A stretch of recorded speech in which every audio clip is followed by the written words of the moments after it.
Now, as always, there's something weird going on with the Oldschool Runescape market. Pretty much every month I could log on and get very befuddled by something going on in the economy. This month is no different. One item that has kind of been silently exploding in price in the background is the Christmas cracker. What happened to the Christmas cracker? As far as I'm aware, this item was pretty well worthless. It was only worth 10 or 15k, but as of last week, it actually peaked at 500k, literally half a mil. If we look back at the year review for this item, back in August of 2021, it was worth 10, 15k. Slowly started to rise up throughout the year.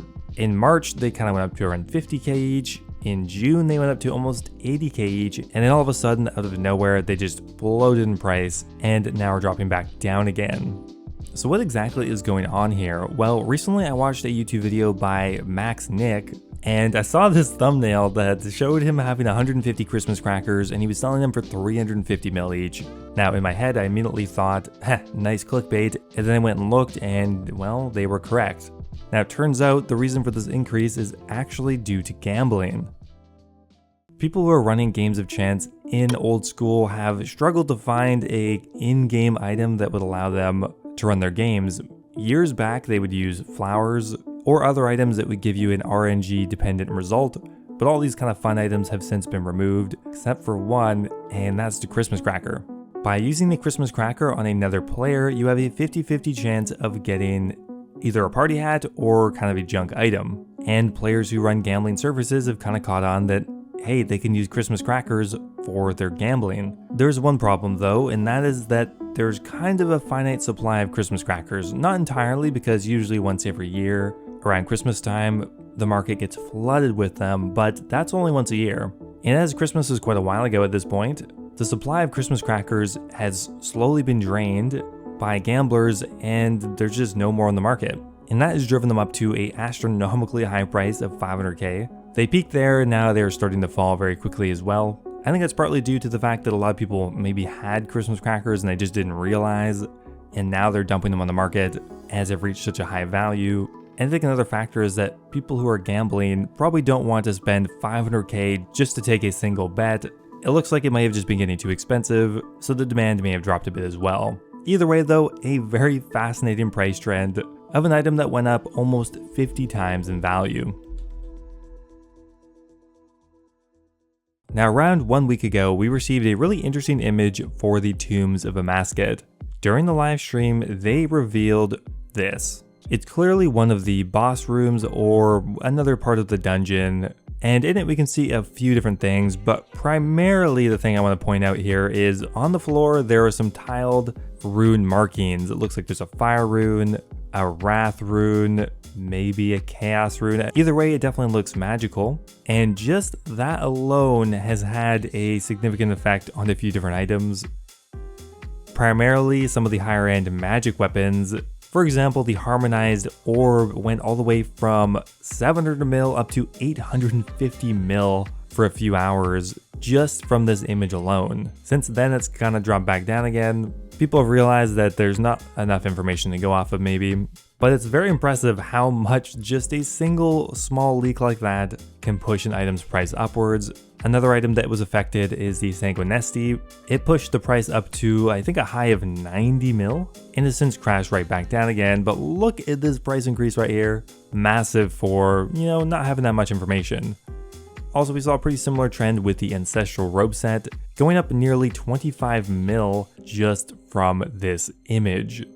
Now, whenever you have a big piece of content like raids coming up, it can have a massive effect on the entire economy. But the question I ask a lot is, why is an item like the Armadyl chestplate not going up anymore now, even though the third raid is coming out in a matter of weeks? Well, the thing is, if we look at the Armadyl chestplate, it's very expensive. It's almost 50 mil right now, and although it hasn't really gone up much in the last month, if you look back at the last year, it has doubled in price, which means potentially everything has been priced in currently. And if the Armadyl chestplate is used as much as people expect in the raid, then the price will stay the same or maybe even go down. If it's not used at all for some reason, then this item is going to tank very, very quickly.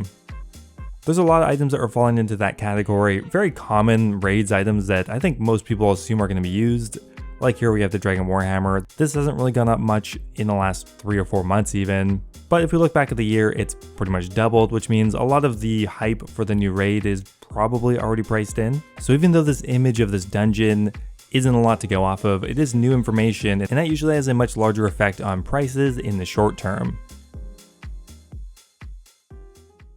Now, although raids is causing many items to increase in price, not all of them. These Zarite Vambraces have been dropping in price ever since June. Now that partly could be in part due to the amount of people killing necks, but more than likely I think there is a general assumption that range is not going to be the primary combat style in raids, although I think it's unlikely that it's not used at all. But there's definitely no doubt that the Zarite Vambraces have lost a lot of value this month.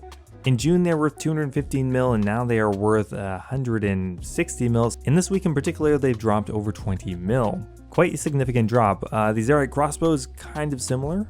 At the beginning of July, it was worth around 370 mil, and now it's down to, dropped as low as 280. Now, one thing these items have in common is they are very useful at necks, and I think that because the new raid is coming out, which is undoubtedly going to be the best money per hour in the game for a time, I think a lot of people are selling their gear for necks to buy more raiding specific gear, in the assumption that that's going to be the best money per hour. The Zarite crossbow in particular has been propped up just because necks is still such good money, but it is destined to fall eventually. Now, mid-July, the Twisted Bow reached a price of 1.2 bill, but then proceeded to immediately crash by like over 100 mil. It has since recovered and is kind of hovering around the 1.2 bill mark. I think there's a strong assumption that the Twisted Bow will be useful somewhere, because historically it is the most powerful weapon. An item that's actually gone up probably more than the Twisted Bow as far as percentages is actually the Scythe. This month alone, the Scythe has gone up from 550 mil up to 660 mil, which is a really solid increase as well. The Scythe being once again a pretty universally strong weapon, with the cost being the main gating factor, but for a new raid, I think a lot of people are going to want to use the Scythe, even if it's expensive. It's actually kind of crazy how expensive most items are right now. Like just picking up some Barrows items, for example, way more expensive than they've historically ever been. This is the Krill's leather top. Ever since this year, it has been around 4 mil, which is its historic high. The Rim's robe top, once again, at one of its highest points in our price history. You can pretty much look at any item nowadays, and it will most likely be at one of its most expensive points in history. That's how inflated the market is right now. Now, before I go here, I want to give a giant thank you to all of my members over on YouTube. Thank you so much to March3258, who just joined the Dragon tier, joining the Hybrid, Alejandra, and Kush Patel. Thank you guys so much, really appreciate it. Also, thank you to YoYoSub89, Carter, Mexos, and NDM001 for subscribing at the Runite tier. Again, thank you so much. As always, if you're looking for a way to support the channel directly, YouTube membership is a great way to do so. Get immortalized in all of my future videos, and get a custom role in my Discord server. Thanks again, and I will see you next time.